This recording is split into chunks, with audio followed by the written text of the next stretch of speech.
Comida podrida, disentería. La leyenda nació por un clip cortito, cámara de cabina, noche, el tablero iluminado y un hombre, Ramiro, hablando bajito, como si le diera pena que alguien lo oyera. Dice su nombre, dice la ruta, y suelta una frase que se quedó pegada en la mente de medio mundo. Si me quedo aquí, no salgo. Cuando vi ese video por primera vez pensé lo mismo que todos, que era una broma o un susto montado, pero luego apareció lo demás. Pedazos sueltos, audios de radio, un registro de peaje, un ticket arrugado con manchas de salsa y olor a marisco, y lo más raro, un segundo video grabado desde un celular donde se ve el camión inclinado y el pantano tragándose la orilla como si tuviera hambre. A Ramiro lo conocían por el flaco. No era viejo, pero ya tenía cara de alguien que ha dormido más en cabina que en cama. De esos que no se quejan, que te dicen, yo aguanto, aunque se les note el cansancio en los ojos. Esa tarde, según cuenta un compa suyo, traía prisa. Había entregado tarde y quería recuperar horas.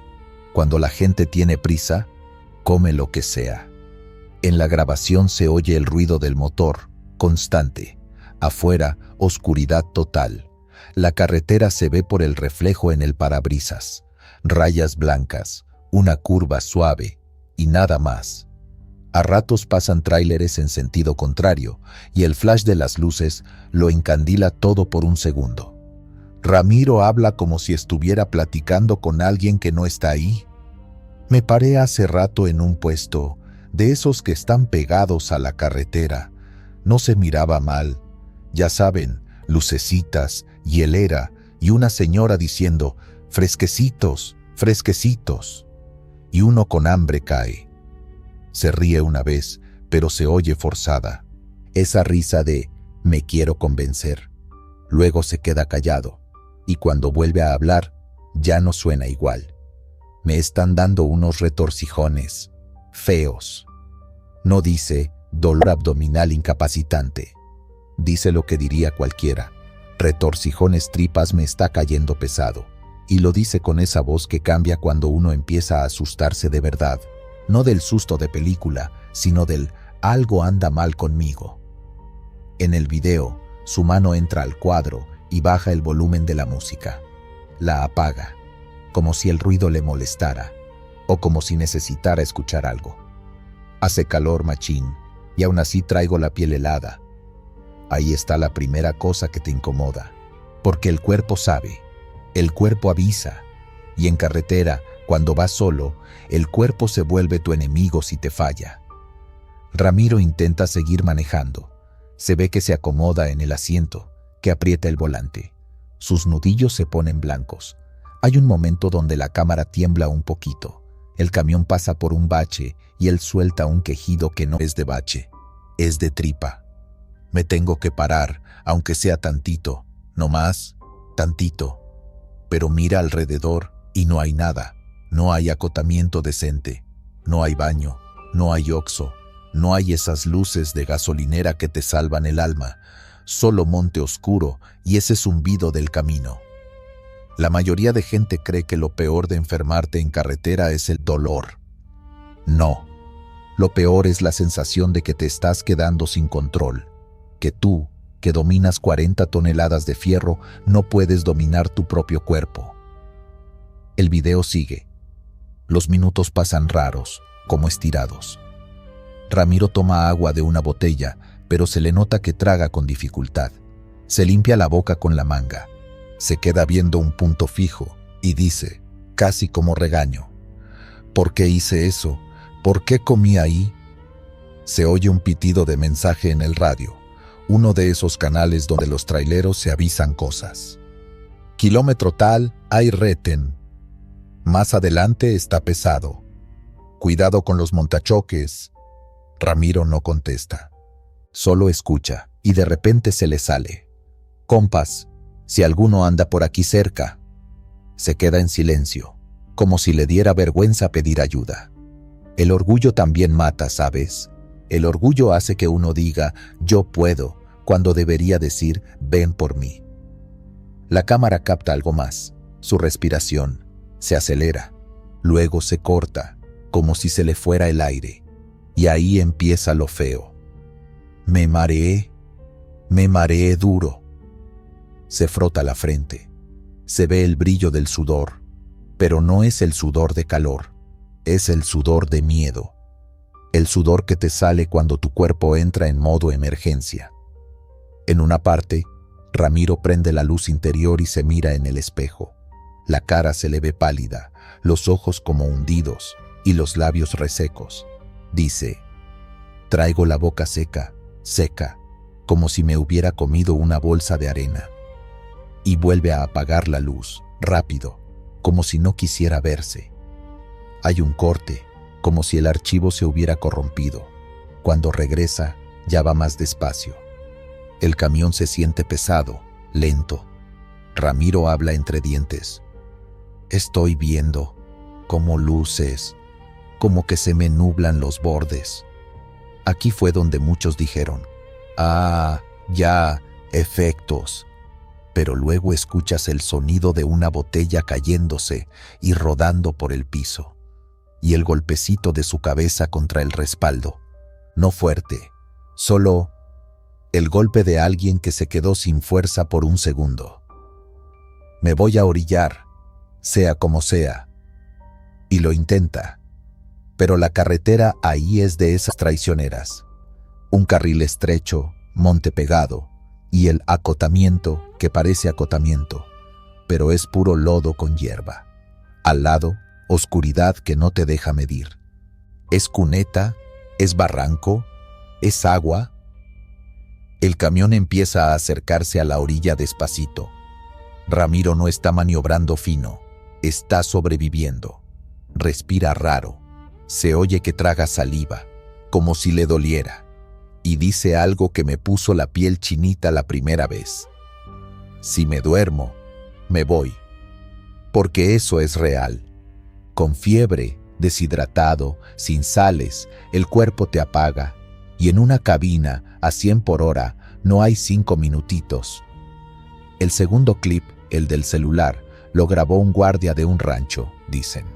Él jura que oyó un motor raro, como ahogado. Salió con lámpara y vio el camión ya inclinado, con las llantas de la derecha hundidas.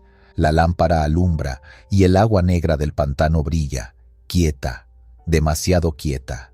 Se oye una cosa, no sé si son ranas o algo más, pero suena como un murmullo bajito, constante. El guardia enfoca la puerta del lado del conductor. Y ahí está lo que convirtió esto en leyenda. La puerta está entreabierta, como si alguien hubiera intentado bajar, y no hubiera podido. Se ve una pierna, apenas, inmóvil. Luego el guardia dice, oiga, y se escucha un golpe desde adentro, como si Ramiro quisiera responder pero no pudiera hablar. Y justo en ese momento, el camión se mueve. No porque alguien lo empuje, se mueve porque el terreno cede. Se va yendo, lento, como si el suelo se lo estuviera tragando por partes. El guardia retrocede, maldiciendo. No. Dice que quiso acercarse, pero el lodo le jalaba las botas. Y hay algo más. En el video se ve que el agua alrededor del camión forma remolinos pequeños, como círculos, como si hubiera corriente debajo, cuando no debería haber. Después de eso, el clip se corta. Lo que se supo oficialmente es bien seco. Accidente por salida de carretera. Posible desmayo del conductor. Punto. Sin drama, sin historia, sin detalles. Pero los traileros no se quedaron con eso, porque empezaron a circular audios. Un chofer que iba atrás esa noche dice que vio las luces del camión bajar hacia la orilla, pero no como cuando alguien se orilla con cuidado. Dice que fue como si el camión se hubiera rendido. Otro afirma que escuchó a Ramiro por el canal, con una voz que no era la de él. Hay alguien aquí, hay alguien abajo. ¿Delirio? Puede ser. Cuando estás con fiebre y seco por dentro, el cerebro te traiciona, te hace escuchar cosas, ver cosas, te mete pánico. Pero lo raro de esta historia no es un fantasma en el pantano. Lo raro es lo rápido que todo se vino abajo por algo tan simple como una comida. Cuando uno maneja, cree que el peligro está afuera. Asaltos, lluvia, frenos, curvas, llantas reventadas. Y sí, claro, pero a veces el peligro te lo metes tú mismo al cuerpo con un plato que olía medio raro, y aún así te lo comiste porque estabas hambriento. A Ramiro lo encontraron al amanecer. No voy a ponerme gráfico, solo digo esto: estaba vivo, pero estaba ido, como si su cabeza todavía estuviera en esa noche. Dicen que lo primero que dijo, cuando por fin pudo hablar, fue: yo me paré, pero el suelo no me dejó. Se recuperó, sí, pero jamás volvió a ser el mismo. Eso dicen los que lo vieron después, que ya no comía en cualquier lado, que cargaba suero, pastillas, agua, como si la cabina fuera botiquín, y que cuando pasaba por esa zona bajaba la velocidad y se persignaba. La leyenda, como siempre, creció, que el pantano caza a los que se quedan vulnerables, que hay lugares en la carretera donde si te ven débil te jalan, no personas, otra cosa. Pero si te soy honesto, yo no necesito inventarle monstruos para que me dé miedo. Me da miedo pensar en estar solo, a medianoche, con el cuerpo traicionándote, sin baño, sin señal, sin nadie. Me da miedo esa parte donde te dices, aguanto, y el cuerpo te responde no. Así que la advertencia es bien simple, bien de compa a compa. No te juegues la salud por ahorrar tiempo o por quitarte el hambre.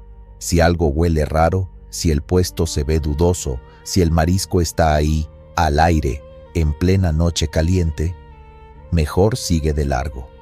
Cómprate algo cerrado, toma agua, carga suero, y si te empieza a dar la vuelta el estómago, no te hagas el valiente, párate donde sea seguro y pide ayuda. Porque en carretera, el error más grande no es equivocarte de ruta. El error más grande es creer que a ti no te va a pasar. Y cuando te pasa, la noche se siente más larga que cualquier tramo. Gator, asesino, la banda. En el argot de los que vivimos rodando, Gator, le dicen a esos pedazos de llanta reventada que quedan tirados en el asfalto. Tiras negras, gruesas, a veces con alambres asomados como uñas. Parecen cuero viejo, y cuando vas a 100, a veces ni los ves, hasta que ya los tienes encima. Pero lo que casi nadie dice es que no siempre se quedan tirados. A veces vuelan, a veces te buscan. Esa noche, Saúl venía embalado por autopista. No era un chamaco, no. Era de esos choferes que ya han visto de todo y por lo mismo se confían. Llevaba carga, iba con el tiempo apretado y traía el cuerpo como entumido de tanto volante. El aire dentro de la cabina olía a café recalentado y a ese sudor seco de camisa pegada en la espalda. La radio sonaba bajito, más por compañía que por gusto. Y de repente, ¡pam! No fue un choque. Fue como si alguien le hubiera metido un martillazo al camión desde afuera. El volante vibró un segundo y el remolque hizo ese jale raro que se siente en el asiento antes de que la cabeza lo entienda. Saúl miró por el retrovisor, con esa costumbre automática, y alcanzó a ver algo negro girando en el aire, como una culebra pesada. Una franja de hule, la banda de rodamiento, desprendida. Se abrió como látigo y salió disparada hacia atrás, rebotando una vez contra el asfalto. «Se me voló la banda», murmuró, más molesto que asustado. «Ni modo, sigo con la carcasa». Así lo dijo, como si fuera una piedra que pegó en la lata, como si no acabara de soltar un pedazo de muerte. El detalle que pocos entienden es este: cuando una llanta recauchutada falla, no siempre explota bonito. A veces lo que se suelta es la banda completa, y esa banda viene reforzada, trae peso, trae alambre, trae filo. No es espuma, Es una correa dura, como si agarraras una defensa de carro y la tiraras con rabia a 100 kilómetros por hora. Saúl sintió el golpe, sí, pero no se detuvo. No por maldad, o eso es lo que luego se repite para justificarse, sino por esa lógica de carretera que se mete en los huesos. Si paro aquí me pongo en bandeja. No hay acotamiento. Llego al próximo paradero y ya. Además, la carga, siempre la carga. El patrón, la entrega, el tiempo. El camión siguió, tragándose la autopista, y detrás, casi pegado, venía una motocicleta. El motociclista se llamaba Darío, según el reporte, 30 y pico. Casado, un niño chiquito, no iba corriendo como loco, iba en su carril, con casco, con la moto cuidada. Había salido tarde del trabajo y le estaba metiendo un poquito para llegar, porque siempre es lo mismo. Ya voy llegando, guárdame comida, no te duermas. Esa noche, Darío vio el pedazo de hule demasiado tarde. Primero pensó que era una bolsa negra, luego vio el brillo de los alambres. Intentó esquivarlo, pero en moto no tienes el margen que tiene un carro. Con el aire golpeándote el pecho, con los ojos secos de tanta noche, todo pasa en un parpadeo. La banda rebotó una segunda vez y subió. No fue una escena de película, no hubo cámara lenta, fue un golpe seco, brutal, directo al pecho, como si te empujaran con una puerta. A 100 por hora, eso no es me tumbó, eso es me apagó. Darío perdió el control al instante, la moto se fue de lado y él salió como muñeco, arrastrando chispas. La peor parte vino después, porque la autopista no perdona. Un carro que venía atrás, en su mundo, con música alta, con luces largas, con esa confianza de voy en autopista, solo alcanzó a frenar lo que pudo. Y cuando por fin se detuvieron los gritos y el rechinar de llantas, el cuerpo ya estaba donde nunca debió estar. Los primeros en llegar no fueron policías, fueron otros choferes. Uno de ellos, que después contaría la historia en un puesto de comida, decía que vio el pedazo de banda como con vida, que le pareció que se movía solo, que saltó. Lo decía con la cara seria, sin ganas de exagerar, como quien todavía lo está viendo en la cabeza. Te lo juro, compa, esa cosa brincó. La verdad es más simple y más dura. El aire, la velocidad y el rebote hacen milagros feos. La banda se comporta como látigo, como un animal herido, impredecible. Por eso le dicen Gator, porque cuando lo ves tirado con esa forma, parece un caimán acostado, esperando morderte las llantas. Cuando llegó la patrulla de carretera y la ambulancia, hicieron lo que se hace. Conos, luces, preguntas rápidas. Un oficial agarró el pedazo de hule con guantes, y cuando lo levantó, se escuchó el alambre raspar el pavimento. Ese sonido, los que estaban ahí dicen que no se les olvida, porque no era un objeto cualquiera, era la prueba de que alguien decidió no parar. El camión de Saúl, mientras tanto, ya iba lejos, y esto es lo que vuelve esta historia una leyenda. El que provoca el desastre no lo ve, no escucha los frenos ajenos, no huele el caucho quemado de otro, no siente la sangre fría de los que se quedan mirando sin saber qué hacer. Saúl llegó a su destino. Se bajó con el cuerpo molido, estiró la espalda y cuando vio la llanta, soltó una maldición. La carcasa estaba pelada, como un hueso sin carne. Era obvio que eso venía pidiendo cambio desde hace rato, pero ahí estaba. ¿Aguantó?, diría alguien. Aguantó lo suficiente para matar a otro. En el taller le dijeron lo típico. Eso pasa, jefe, es recauchutada, a veces salen malas. Y Saúl, en vez de sentir alivio, sintió una punzada rara, como cuando te enteras de una noticia fea y el cuerpo reacciona antes que la mente. Horas después, ya de regreso, escuchó por radio, de esas frecuencias donde todos hablan de todo, que había habido un accidente por banda en tal kilómetro, un muerto, motociclista. y aunque nadie mencionó su nombre, él sintió que alguien le estaba poniendo una mano helada en el cuello. ¿Te ha pasado que de pronto el estómago se te cae sin razón? Así, como si te hubieran jalado el alma 1 centímetro. Al principio se quiso convencer. No fui yo. Luego, yo no lo vi. Después, si me paro, me matan. Excusas, todas. Reales, sí. Pero excusas.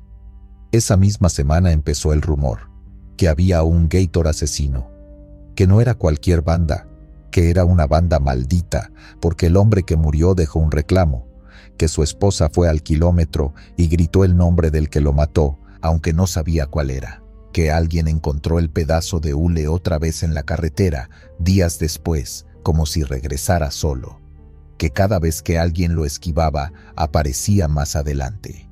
Los viejos choferes alimentaron la leyenda como se alimentan todas, con detalles que parecen imposibles pero se sienten verdaderos.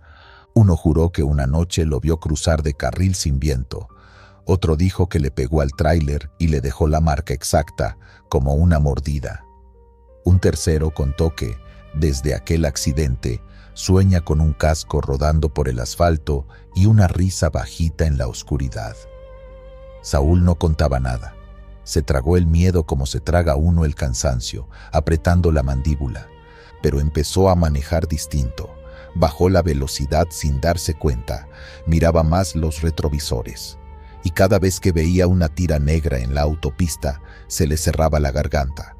La culpa tiene eso, no necesita pruebas, solo necesita que tú sepas. Con el tiempo, la historia del Gator asesino se volvió advertencia. En paraderos, en talleres, en grupos de choferes, la contaban para asustar a los nuevos, sí, pero también para recordar lo que muchos prefieren olvidar, que no es solo un pedazo de llanta. Es una bala. Y aquí viene lo que a mí me dejó pensando cuando me la contaron por primera vez, con un café en la mano y la madrugada pegada en los ojos. ¿Cuántas muertes hay en carretera que empiezan con una frase como la de Saúl? Ni modo. Sigo con la carcasa. Porque esa es la trampa. La carretera te enseña a aguantar, a seguir, a no parar. Y a veces esa misma enseñanza te vuelve peligro para otros. Si tú manejas camión, sabes de qué hablo. Uno ve llantas lisas, recauchutadas baratas, parches sobre parches. Uno ve gente que dice, todavía da para un viajecito. Uno ve mecánicos cansados, patrones tacaños, tiempos imposibles. Y en medio de todo eso, tú, con sueño, con calor, con el cuerpo hecho polvo, decides. Por eso, si esta historia te deja algo, que sea esto. Cuando escuches ese pam y veas volar el hule por el espejo, no lo trates como un detalle. No digas, ni modo, no te convenzas. Porque quizá tú llegues a tu destino. Quizá ni te enteres, pero atrás, a unos kilómetros, puede que alguien no vuelva a su casa por algo que tú soltaste en el camino. Y si un día te toca ver un Gator tirado, no lo subestimes. Bájale, cambia de carril si puedes, y no te confíes. En carretera, lo que parece basura a veces es lo único que necesita la muerte para ponerse a trabajar. Coma diabético, la borrachera. A Tomás no lo conocía nadie en redes. No era influencer, ni famoso, ni nada. Era un chofer más. Pero después de ese día, su nombre empezó a sonar en grupos de camioneros, en talleres, en paradas de comida. ¿Tú viste lo del coma diabético ese? El que lo cogieron por borracho? Y lo cuentan bajito, con ese tono de, no me gusta repetirlo, pero pasó. A mí me lo contó un amigo que trabaja en carretera, de los que viven en ruta, y saben reconocer el peligro por el sonido de una llanta. Me dijo, ese no iba borracho, hermano. A ese se le fue el azúcar pa'l piso. Eso es otra vaina. Tomás era diabético, sí, de los que se cuidan, a su manera. Llevaba su jeringa, su pastillero, su bolsita con azúcar por si acaso, y la clásica botellita con jugo que siempre termina caliente. Pero hay días que la ruta te come. Hay días que tú dices, ahora cuando pare, en la próxima estación, déjame salir de este tramo y me como algo. y cuando vienes a ver te tragó el reloj. Ese día, según cuentan, él salió temprano. Había dormido poco.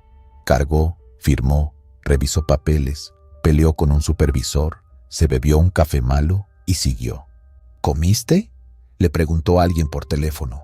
Y él, en esa costumbre de hombre que quiere verse fuerte, soltó lo típico. Sí, ahorita. Yo resuelvo. 10 horas sin comer no suena tan grave cuando lo dices así, como número, pero en el cuerpo no entiende de ahorita. El cuerpo se pone bruto. Empieza con señales chiquitas que uno ignora. Un vacío raro en el estómago, como si te hubieran apagado algo por dentro. La vista un poco lavadita, como cuando te da el sol de frente. Un temblorcito en las manos que tú achacas a cansancio. Después viene el sudor frío, pegajoso, como si te hubieran echado agua helada por la nuca. Tomás sintió eso y se rió solo, porque a veces uno se ríe cuando se asusta. ¡Qué vaina! Este aire está dañado, pensó. Subió la ventana, bajó la ventana, nada le acomodaba. La camisa se le pegaba al pecho. En ese punto, el cerebro empieza a hacer trampas. No te avisa con una alarma bonita. Lo que hace es confundirte. Te vuelve lento, te vuelve torpe, te pone como en un sueño en pleno día. Tomás empezó a notar que le costaba medir el espacio, como si el carril fuera más estrecho, como si el camión fuera más grande de lo normal.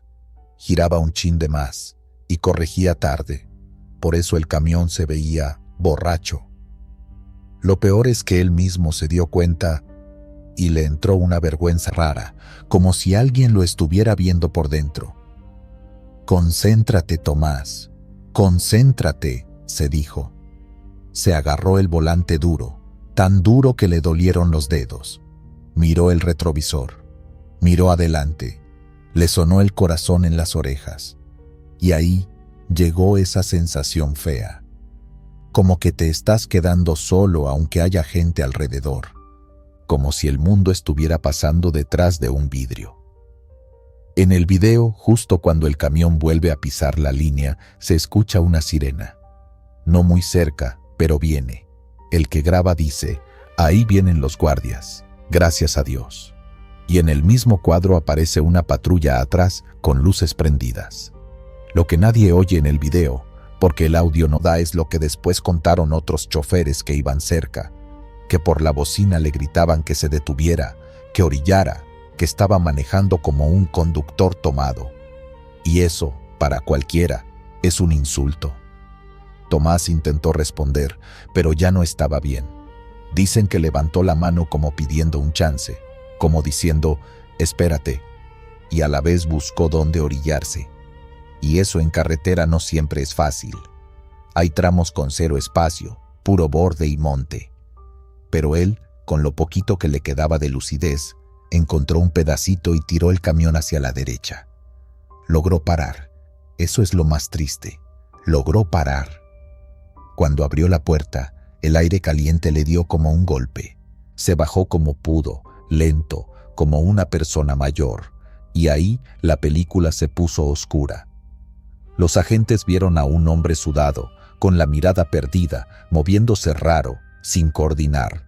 Para ellos fue, claro, borrachera, droga, lo que sea. El problema es que cuando tú ya llegas con una idea en la cabeza, todo lo demás te parece excusa. Tomás intentó hablar. Quiso decir, se me bajó el azúcar. Quiso decir, necesito algo dulce. Pero la boca no le obedecía. La lengua se le sentía pesada, como si fuera de trapo. Le salían sonidos cortados. Él, desesperado, señaló su bolsillo. Ahí era donde solía cargar una identificación médica, o al menos su estuche. Señaló, insistió. Y eso, para alguien que ya te ve como problemático, se interpreta como amenaza. En el video hay un corte. No se ve todo. Solo se ve el inicio del forcejeo y luego la cámara tiembla. Se oye un «Contrólenlo» y un «No te me acerques». Y después el que graba dice «Lo van a subir. Está feo, está feo». Lo que se supo después es por boca de gente que estaba ahí, que lo bajaron a empujones, que Tomás no se defendía como un agresor, se defendía como alguien que no entiende qué está pasando. Y esa es una diferencia enorme, pero en el momento nadie la mira. Cuando te rodean, la adrenalina manda y la empatía se muere primero. A Tomás lo metieron en la patrulla, no para llevarlo a un hospital, para presentarlo, para hacerle una prueba, para que aprenda. Y ahí es donde entra el terror real, no el monstruo, no el fantasma, sino lo rápido que una emergencia médica se convierte en castigo. En el camino, dicen que se le fue apagando la voz. Primero murmuraba, después solo respiraba fuerte, como si ronquera, y luego, silencio. Un silencio que asusta porque no es descanso, es ausencia. En la celda, la cosa empeora. Una celda es caliente, cerrada, huele a metal viejo y a orina seca. Si tú estás bien, ya eso te pone mal. Ahora imagínate a alguien con el cuerpo en crisis, temblando, con el cerebro sin combustible. Tomás empezó a desorientarse, a mirar a la pared como si hubiera algo ahí. Movía los labios, como rezando o hablando con alguien. Tal vez estaba buscando una cara conocida en la sombra. Y lo más duro, a veces la gente con el azúcar bajísima parece borracha de verdad. Se tambalea, balbucea, se pone agresiva o se pone tonta, puede hasta reírse sin razón. El cuerpo hace cosas raras cuando está tratando de sobrevivir. Eso confunde a cualquiera, pero a alguien entrenado para ver delito, lo confunde peor. Hay versiones que dicen que pidió agua, o que hizo señas, o que golpeó la puerta, y que lo callaron, porque estaba necio, porque estaba actuando, porque así son los borrachos. Y mientras tanto, el reloj corría. Lo encontraron horas después, tirado, con la cara de lado, como si se hubiera quedado dormido, solo que no era sueño. Era esa quietud pesada que te da mala espina desde lejos. La clase de quietud que hace que hasta el más duro se quede callado un segundo. Cuando por fin llamaron a alguien, ya era tarde. Se complicó, dicen. Fue un paro, dicen. Y en papeles todo se limpia fácil. En vida real, no. La leyenda nace ahí, en ese choque entre lo que la gente vio y lo que de verdad pasó. Porque el video, por sí solo, no te lo explica. El video se presta para juicio rápido, un borracho en carretera. Y ya. Pero después empezaron a salir detalles. Que Tomás era diabético, que ese día andaba sin comer, que le dijo a un compañero, me siento raro, que había parado antes en una estación y compró algo dulce por si acaso, y que aún así no llegó a tiempo. Lo más escalofriante no es solo lo que le hicieron a él, es lo que le puede pasar a cualquiera. Una presión alta, un desmayo, un derrame, una crisis. Y alguien decide que tú estás inventando o estás drogado porque no puedes hablar bien. Por eso, entre camioneros, el cuento se volvió advertencia. No lo cuentan para meter miedo por meterlo, lo cuentan como quien te pasa una herramienta. Si tú eres diabético, no juegues con eso. Carga algo que diga lo que tú tienes. Ten a alguien que sepa dónde andas. Y si tú ves a alguien manejando raro, no siempre es alcohol, a veces es una vida pidiendo ayuda. Yo, desde que vi el video, no lo puedo sacar de la cabeza, porque el terror no fue la carretera ni el camión, el terror fue el malentendido. Ese instante en que Tomás quiso explicar y no pudo. Ese instante en que señalar un bolsillo se volvió acto sospechoso. Ese instante en que una ambulancia hubiera cambiado todo y no llegó. Y si tú estás oyendo esto, quédate con una sola idea, sencilla y cruda. En la ruta, el cuerpo no negocia. No le importa que estés trabajando, que falta poco, que aguanta. Si te da una señal, hazle caso, porque la próxima vez tal vez nadie entienda lo que te está pasando. Y te traten como culpable cuando lo único que estabas era luchando por no caerte. Muelle podrido, La caída. El que lo maneja se llama Luis. Eso se supo después, cuando la gente empezó a preguntar y a pasar el video de teléfono en teléfono, como si fuera una cadena maldita. Luis no era un loco ni un novato. Era de esos tipos que hacen el trabajo sin hablar mucho, con la camisa pegada por el sudor, el cigarro apagado detrás de la oreja y el cuerpo con memoria de golpes viejos. En ese ambiente, nadie te aplaude por hacer bien tu trabajo. Solo te voltean a ver cuando pasa algo. La bodega era vieja, vieja de verdad. No vieja pintoresca, sino vieja de humedad, de madera inflada, de clavos que ya no agarran, de concreto remendado con lo que aparezca. De esas donde el techo suena cuando pega el sol y el piso se siente blandito en ciertas partes, como si caminara sobre algo cansado. El muelle estaba en una zona industrial medio olvidada, donde las empresas cambian de nombre, pero las paredes siguen siendo las mismas. Ese día no pintaba raro, una descarga normal, pallets pesados, de esos que cuando los ves ya te duele la espalda por adelantado. El tráiler llevaba tiempo dando vueltas, se notaba en la caja. En las esquinas tenía golpes viejos y parches de metal. Y el piso era el típico piso de madera que aguanta porque siempre ha aguantado. Nadie lo revisa bien hasta que truena. Eso es lo peor de la rutina. Te hace confiar en cosas que no merecen confianza. Luis subió al montacargas como quien se monta a una bicicleta. Chequeó rápido, metió reversa, volvió a entrar. El sonido del motor retumbaba adentro de la caja del tráiler y se mezclaba con ese olor a polvo húmedo, a cartón viejo, a grasa. El video lo graba un compañero, tal vez porque le pareció curioso lo pesado que venía el pallet o porque estaba matando el tiempo. Se oyen voces, risas a medias, alguien grita algo que no se entiende. Luis metió las uñas del montacargas bajo el pallet y lo levantó despacio. Ahí es donde empieza lo que, en el video, parece nada. Pero si tú has trabajado en muelles, sabes que nada es cuando el peligro está cocinándose callado. Porque la madera no se rompe como en las películas, no hace un sonido épico. A veces solo se queja, un crujido seco, como cuando doblas una tabla vieja. Crack, un chasquido corto, feo, que te eriza la nuca sin saber por qué.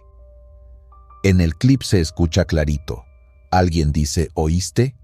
Y otro contesta, nah, dale, dale. Y Luis sigue. Porque cuando tú estás en el trabajo y te dicen que sigas, casi siempre sigues. Y porque parar a revisar por un ruidito te gana una mala cara, un regaño, una pérdida de tiempo. Y porque nadie quiere ser el dramático, hasta que el dramático termina siendo el que se salva. El montacargas avanza, el pallet arriba, las ruedas marcando el piso de la caja. Y entonces el piso cede. No de golpe total al principio, como si la madera se rindiera por partes. Primero se hunde una rueda, luego la otra, y ahí sí, el peso hace lo suyo. La cámara se mueve bruscamente, se escucha un ¡ey, ey, ey! Y una palabrota que mejor ni repito. El montacargas cae como una piedra. El video por un instante solo muestra oscuridad y cielo, porque el que graba corre, tropieza, vuelve a enfocar. Y cuando vuelve, ya el montacargas está abajo, en el asfalto, en un ángulo imposible, como si lo hubieran arrojado desde arriba. Lo que más impresiona no es el golpe, es el silencio que viene después, ese segundo donde nadie reacciona porque el cerebro todavía está tratando de entender lo que vio. Un montacargas no se supone que atraviese un piso es piso. Tú no te preparas para que el suelo se convierta en trampa. En los comentarios del video, porque claro, esto lo subieron a grupos, luego a páginas, luego a cuentas de accidentes industriales. La gente empezó a inventar cosas. Que si fue por exceso de carga, que si Luis estaba apurado, que si el tráiler era un ataúd con ruedas. Y también Como siempre, apareció el que se burla, el que hace chistes. Pero los que han estado ahí, los que han olido un muelle viejo, los que han sentido el temblor de una estructura cansada, esos no se rieron. En la versión que circula entre trabajadores, la bodega ya tenía fama. No fama de asusta como leyenda de pueblo, sino fama de peligro real. Tablones cambiados a medias, filtraciones que nadie arregla y un patrón que solo aparece para apurar y para cobrar. Dicen que en temporadas de lluvia el muelle se pone peor, porque la humedad se mete por donde sea y la madera se vuelve pan viejo. Por fuera parece entera, por dentro es puro polvo. Y aquí es donde nace la leyenda del muelle podrido, porque el video no solo se compartió como accidente, se compartió como advertencia, casi como ritual. Gente que lo manda a los nuevos y les dice: tú mira bien dónde te metes, si el piso suena raro, no te hagas el valiente. Y con el tiempo, a esa advertencia le fueron pegando cosas.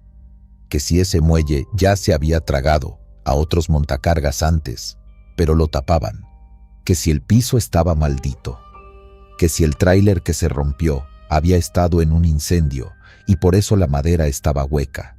Que si alguien escuchó pasos dentro de la caja cuando no había nadie. Cosas así. Cosas que la gente cuenta para darle sentido a un susto que, en realidad, no necesita fantasmas para ser terrorífico. Porque el terror aquí es bien simple.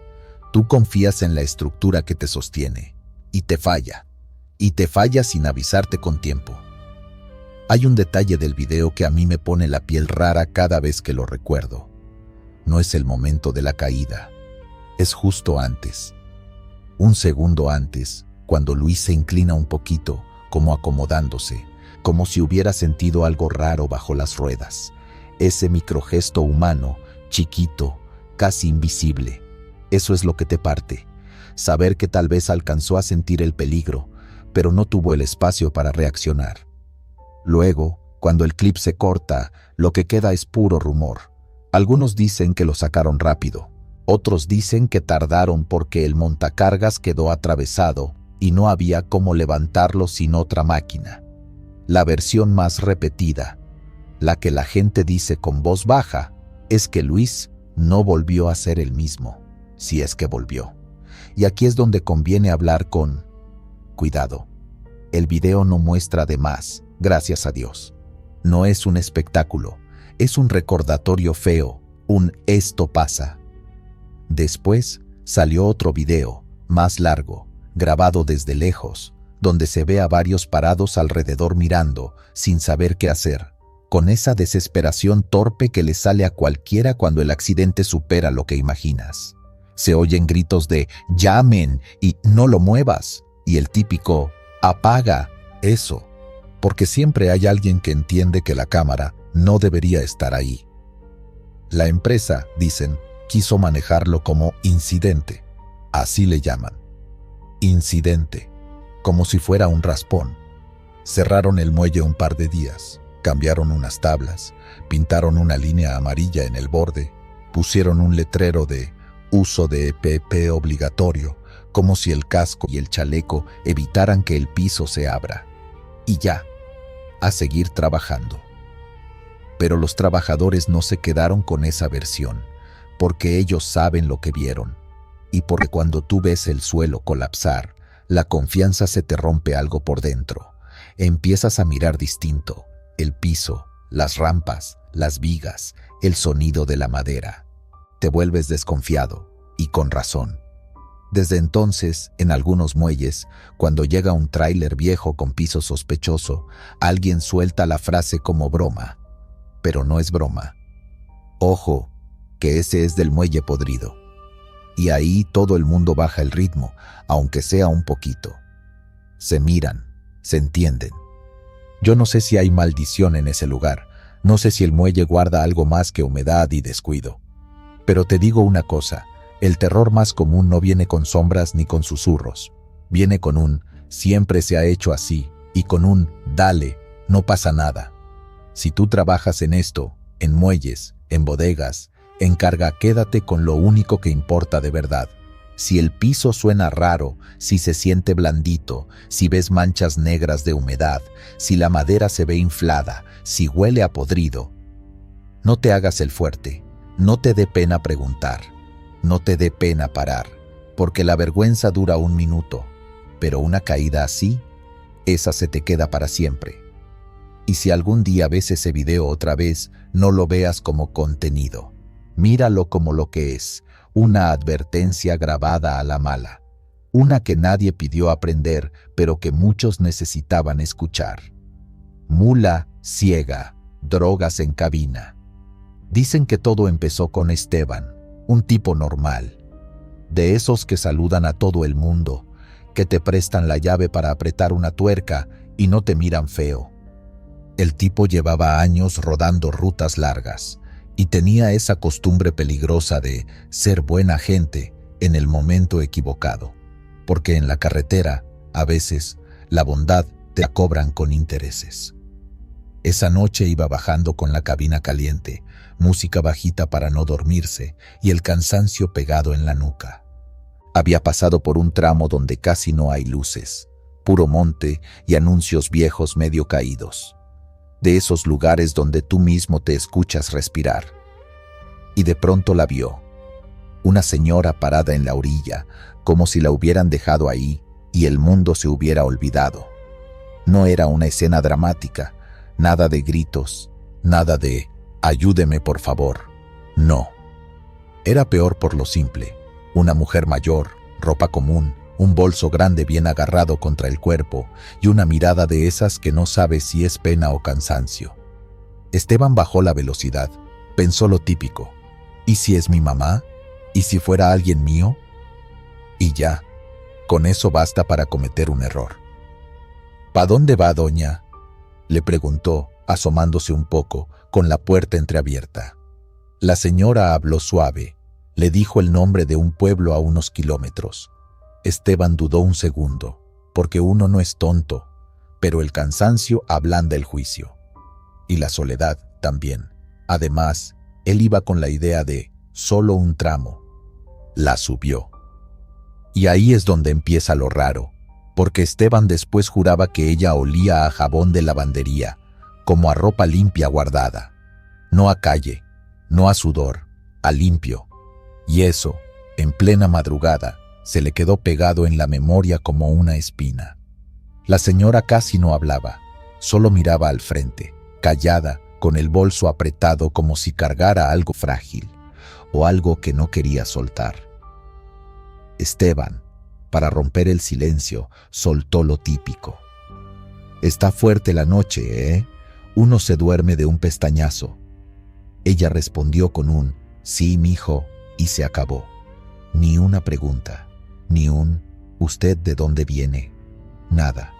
Y cuando alguien se sube a tu cabina así, sin curiosidad, sin miedo, como si ya conociera el camino, te da una incomodidad que no sabes explicar. Pasaron unos minutos y Esteban empezó a sentir esa cosa rara, como cuando te están mirando. Pero la señora no lo miraba. Lo que él sentía era otra cosa, que el aire se había puesto pesado, como si el camión tragara polvo por dentro. Se secó las manos en el pantalón, no por sudor, por nervio. Al final, llegaron al pueblito, o a la entrada, mejor dicho, porque ni se metieron. Había unas casas oscuras, un colmado cerrado, perros ladrando lejos. La señora le pidió que la dejara ahí mismo, en una esquina sin nada. Esteban frenó. Ella bajó sin apuro. Y aquí viene el detalle que a muchos les pone la piel fea. No le dio las gracias, ni una. Solo bajó, cerró la puerta despacio y se fue caminando como si se la tragara la oscuridad. Esteban arrancó de nuevo y como cualquiera pensó, bueno ya, quedó ahí, a seguir. 50 kilómetros después aparece el retén militar. El tipo vio las luces desde lejos. Conos, sombras moviéndose, un par de soldados con linternas, armas colgando y esa vibra de control total que te aprieta el estómago. Esteban respiró hondo, bajó la velocidad, bajó el volumen de la música Tranquilo, todo en regla, se dijo. Papeles bien, carga bien, ruta normal. Lo pararon. Un soldado se acercó, serio, sin gritar pero sin sonreír. Buenas noches. Documentos. ¿De dónde viene y hacia dónde va? Esteban contestó, con esa voz de no tengo nada que esconder. Entregó papeles. El soldado revisó, caminó alrededor. Otro soldado alumbró la cabina por dentro con una linterna que parecía que atravesaba el alma. Abra la guantera, abra ese compartimento. Esteban abrió todo, ni una cosa rara. Él hasta se sintió un poco orgulloso. Mira qué ordenado yo. Pero el soldado no estaba buscando orden, estaba buscando algo. Y entonces, como si lo hubiera sabido desde antes, el soldado metió la linterna debajo del asiento del copiloto. ¿Y esto?, dijo. Esteban parpadeó. Bajo el asiento había una mochila, no la de él. Una mochila que él no reconocía, ni negra ni llamativa. Una mochila normal, como de escuela, como de cualquiera. Eso fue lo más aterrador, que se veía común. ¿Esa mochila es suya?, preguntó el soldado. Esteban se quedó callado un segundo, y ese segundo, en un retén, pesa como una condena. No sé de quién es esa, respondió, ya sintiendo que algo se le iba a romper por dentro. Yo di un aventón hace rato, una señora. Debe ser de ella. Se le quedó. El soldado lo miró como se mira a alguien que está inventando un cuento, sin enojo, con esa calma peligrosa. ¿Una señora? ¿A qué altura la subió? ¿Nombre? ¿Cómo era? Y ahí Esteban se dio cuenta de la trampa.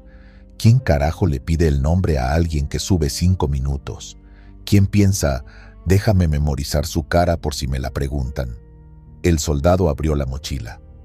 No fue como en las películas. No hubo música de golpe, no hubo cámara lenta.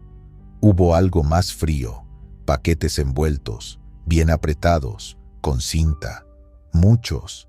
Y cuando el soldado pinchó uno, salió un polvito blanco que no deja espacio para dudas. Esteban sintió que se le fue la sangre a los pies. La boca se le secó tanto que le dolió tragar. No, empezó a decir, como si repitiéndolo pudiera devolver el tiempo. Eso no es mío, se lo juro por mi madre, yo no. Y la cara del soldado no cambió, solo hizo una seña con la cabeza, como diciendo, ya.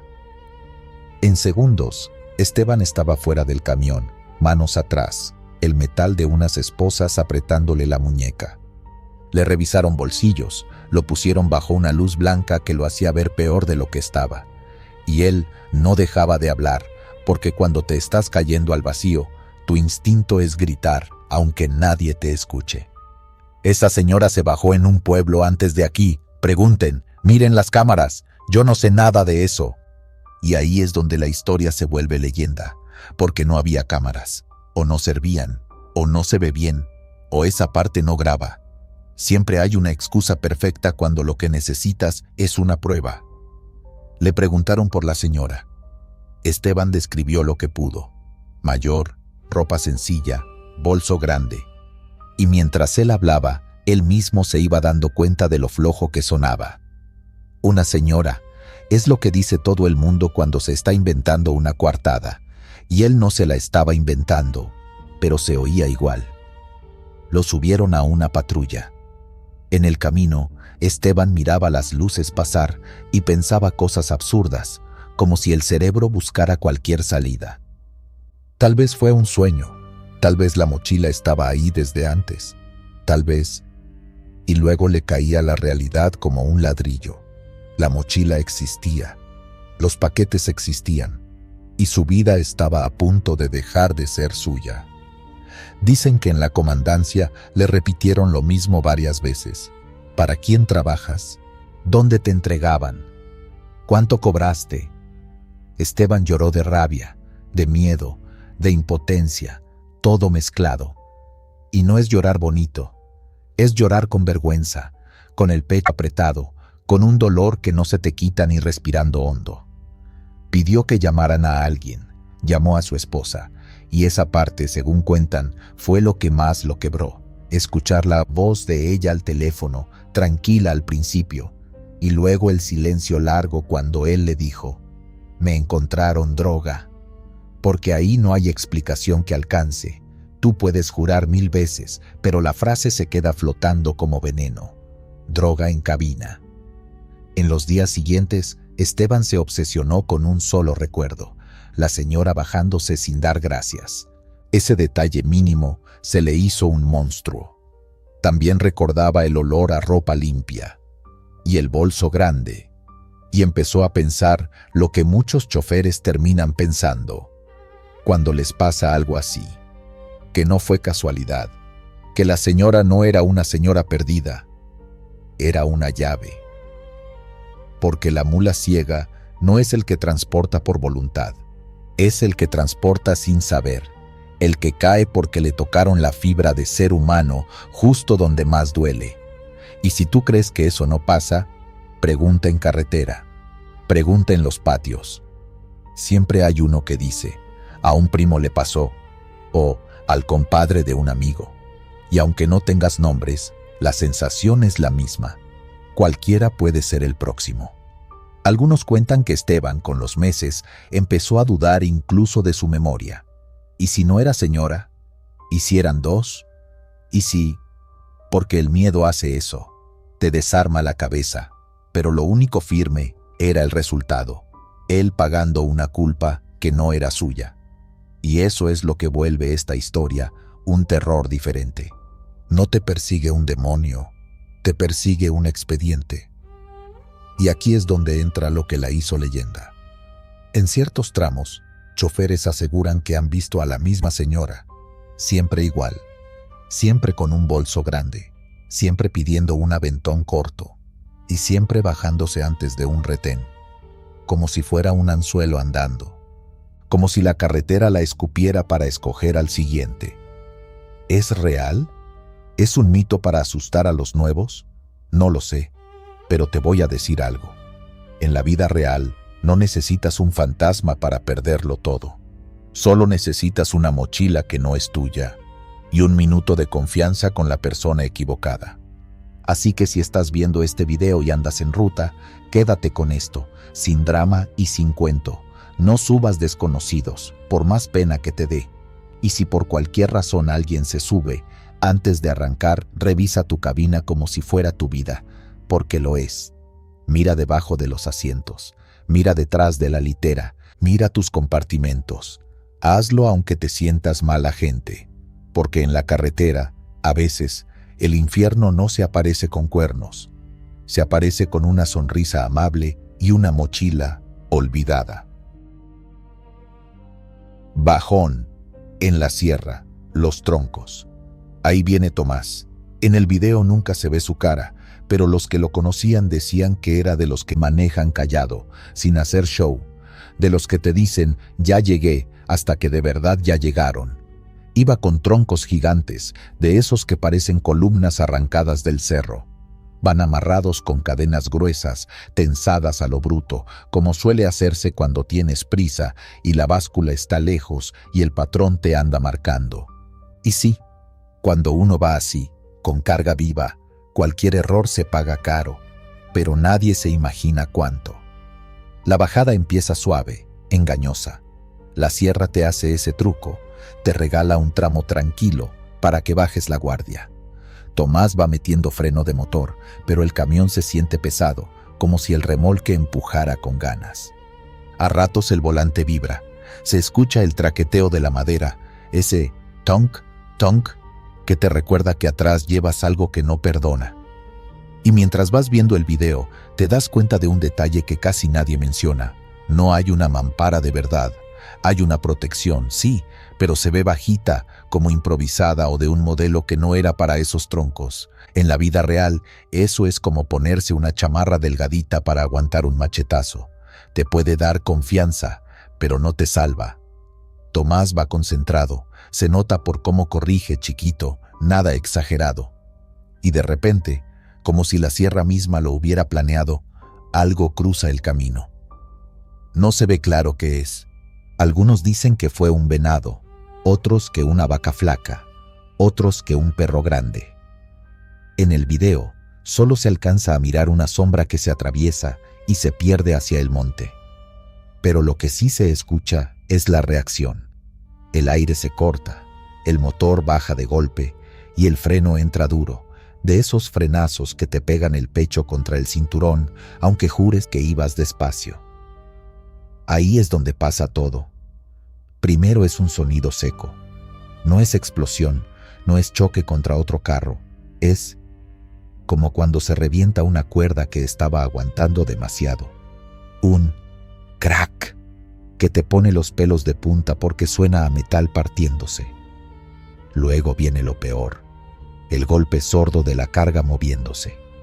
Los troncos, por la inercia, se van hacia adelante. Y tú sabes eso en teoría, cualquiera lo sabe, pero verlo es diferente. Es como si el remolque se encogiera, como si la madera se convirtiera en un animal con hambre, empujando, resbalando, buscando salida. Se escucha la cadena chillando, estirándose un segundo antes de rendirse, y entonces el primer tronco se suelta lo suficiente para tomar velocidad dentro de su propio peso. No hace falta que el camión vaya rápido, el tronco ya trae su propia fuerza. Es pura física, pero en ese momento se siente como maldad. En la toma, la cabina vibra, la cámara se sacude y de pronto el vidrio trasero desaparece. No se rompe como en película, no hace crash bonito. Simplemente se abre, como si alguien lo hubiera arrancado con una mano gigante. Y el tronco entra. Entra por atrás, directo, sin pedir permiso, como una lanza de madera bruta. Se mete por donde está la ventanilla trasera de la cabina y empuja hacia adelante con un empuje que no se puede describir bien. El asiento de Tomás se va contra el tablero. El volante se le viene encima. La cabina cruje como si estuviera doblándose. Ahí el video se vuelve insoportable, porque se escuchan sonidos humanos. No gritos largos, no frases, solo un jadeo roto, como si el aire no le alcanzara. Un quejido corto, ahogado, y luego un silencio raro, interrumpido por el motor que todavía está vivo y por la grava golpeando en el guardafango. Hay un segundo, solo un segundo, en que la cámara alcanza a captar el interior, el tablero vibrando, el parabrisas empañado por la respiración y el susto, y el tronco ocupando un lugar donde nunca debió estar, como si la carga hubiera decidido sentarse con él, como si la madera lo hubiera alcanzado por haberla llevado así. Después, el camión se va hacia la orilla. No se voltea, no se estrella de frente. Se va arrastrando, como cansado, y se detiene entre piedras, justo antes de un desnivel. Si hubiera avanzado 2 metros más, se iba al barranco. Y ahí sí, adiós video, adiós pruebas, adiós historia. Los que dicen conocer el origen de la leyenda aseguran que el video no se grabó para internet, que esa cámara era para registrar ruta por temas de seguros y broncas con la empresa. Pero cuando pasó, alguien recuperó el dispositivo y se lo mandó a un compañero. Y luego ese compañero lo reenvió. Y ya sabes, una cosa es mandárselo al compa por morbo o por advertencia, y otra es que termine en medio mundo, con gente comentando tonterías debajo, como si fuera un chiste. Lo más pesado es lo que cuentan después, lo que no sale en el clip. Dicen que cuando llegaron los primeros en auxiliar, el camión todavía estaba caliente. Olía a frenos y a madera recién abierta, como cuando cortan un tronco y suelta ese aroma húmedo. Tomás seguía ahí, prensado, con la mirada fija. No podía moverse. Y la parte más cruel, no podía respirar bien porque el tronco le había aplastado el pecho y el volante le había quedado como una trampa. Uno de los que se bajó a ayudar dijo que Tomás intentaba hablar, pero solo le salía aire, como cuando quieres decir ayuda y no te sale la palabra. Y tú, viendo eso, Te sientes inútil, aunque solo lo escuches contado. Lo intentaron, claro. Trataron de meter gato hidráulico, de jalar la madera con cadena, de abrir espacio. Pero ese tipo de rescate no es rápido. Y la sierra, cuando decide ponerse fea, se pone fea de verdad. Señal mala, ambulancia lejos, curvas cerradas, cada minuto pesa. Ahí es donde nace la leyenda, según los viejos. Porque dicen que antes de perderse, Tomás hizo algo que nadie supo explicar. Con la mano temblorosa, alcanzó a tocar el tronco, como si lo estuviera reconociendo, como si supiera exactamente cuál era. Y con la boca pegada al volante, susurró algo que solo uno escuchó. Este no era pa' mí. ¿A qué se refería? ¿Al tronco? ¿A la ruta? ¿Al frenazo? Nadie sabe. Pero esa frase se quedó pegada como espina. Desde entonces, en esa bajada, cuando alguien baja cargado de madera, siempre hay alguien que dice lo mismo, medio en broma, medio con respeto. Baja suave, compa, que los troncos se cobran. Y sí, suena a superstición, suena a cuento para asustar novatos, pero es que la carretera también te educa con miedo. A veces no necesitas fantasmas. La realidad ya viene con colmillos. Lo más loco es que esa bajada tiene fama desde antes. Le dicen el bajón porque es una pendiente traicionera. Te confías, frenas y el peso te manda. Hay marcas de frenadas viejas, pedazos de cadena oxidada tirados en el acotamiento y en ciertas partes se ven cruces de madera clavadas entre las piedras. No todas son por madera, pero muchas sí. Dicen que después del accidente, por semanas, varios choferes juraron escuchar cadenas tronando en la noche, aunque no hubiera camiones cerca. Otros decían que, al pasar de madrugada, veían una silueta dentro de una cabina parada en la orilla, como esperando, inmóvil. Y más de uno contó que su radio se llenaba de estática justo en ese tramo, y entre el ruido se colaba una respiración pesada, cortada, como si alguien estuviera tratando de agarrar aire.